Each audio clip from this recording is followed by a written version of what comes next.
yun nga mga kapastig, no? Magandang araw sa inyo. It's me, Papa Dex. Ayan. So, for today's video, sakto, no? Dumating yung mga inutang ko from Shopee. Ayan. At sakto naman din at lumiwanag na dahil ilang araw na rin nag-uulan.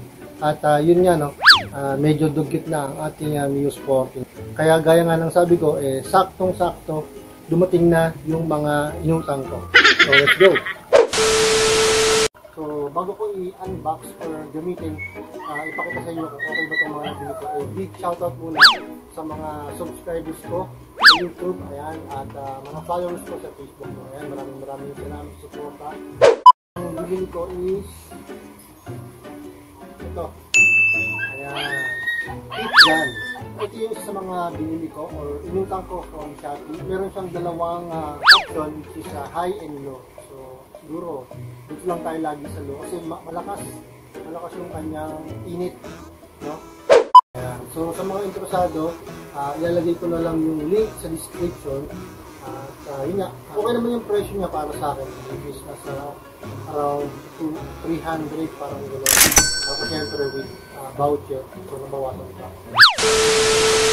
Next is ito. Baliktad. Ayan. Susubukan ko to kasi minsan merong mga putik-putik na hindi kaya ng post lang. So, pero hindi ko rin sure kung okay ito. Check pa rin natin.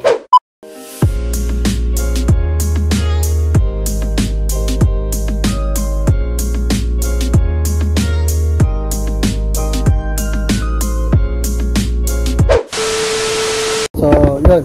Nilagay ko yung dulo. Ayun o. Dito sa balde para doon siya humigop ng tubig. Then, tinakip ko siya kanina. Ayan, ganyan. Wala siyang nozzle. Yung kulay pula, kulay puti. Ganito yung turo niya. Ayan, parang dumudura lang. Ayan. So, pag nilagyan mo naman siya ng ito, ang napili ko yung pula. Lagyan natin yung pula. Ayan, madali lang naman siya kabit mga kapasitive mo. Ayan. Ayan na. Tapos, tira.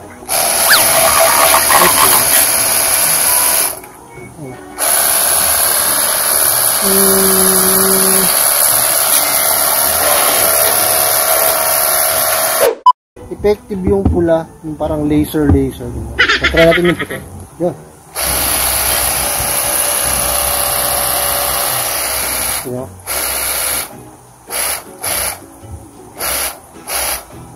Yun. So, ito naman, bagay ito sa mga kaha. Ayan, sa kaha.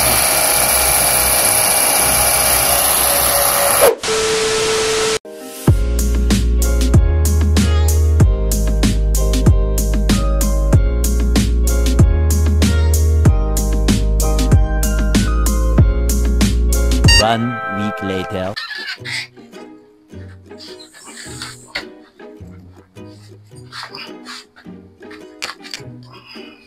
And we're back mga kapasitive, no? Ayan, after ng ilang linggo.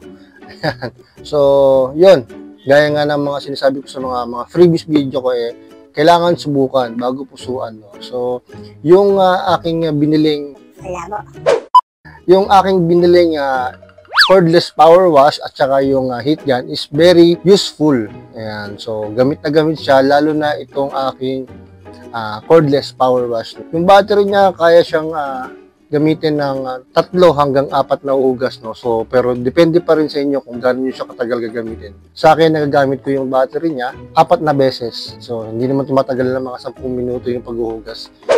Pag binili nyo ito mga kapasitive, may kasama na siyang mga freebies like yung nozzle, yung hose, yung adapter, tsaka itong battery. Sa mga interesado, lalagay ko na lang yung link ni seller sa description.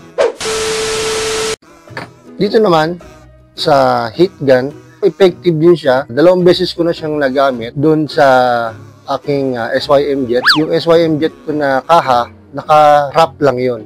So, sinubukan ko siyang tanggalin. Madali lang. Bukod sa wrap, pwede rin siyang gamitin sa mga shrinkable tube, yung, lalo na sa mga wire. Effective na effective siya. Ayan, so wala naman akong problema dito. Maganda rin yung brand niya, actually. Ayan. Sa mga interesado, budget meal to, promise. Mahal ba? Magkano? Maraming salamat sa seller. Ayan, binili ko to. Ay, mali. Inutang pala. So, yun muna sa ngayon mga ka-positive at sana nakatulong tong short vlog review ng ating mga power tools na hindi naman ganun kaputyo-putyo pero goods naman. Pares sila nun. So, till next video, stay safe, God bless. Peace.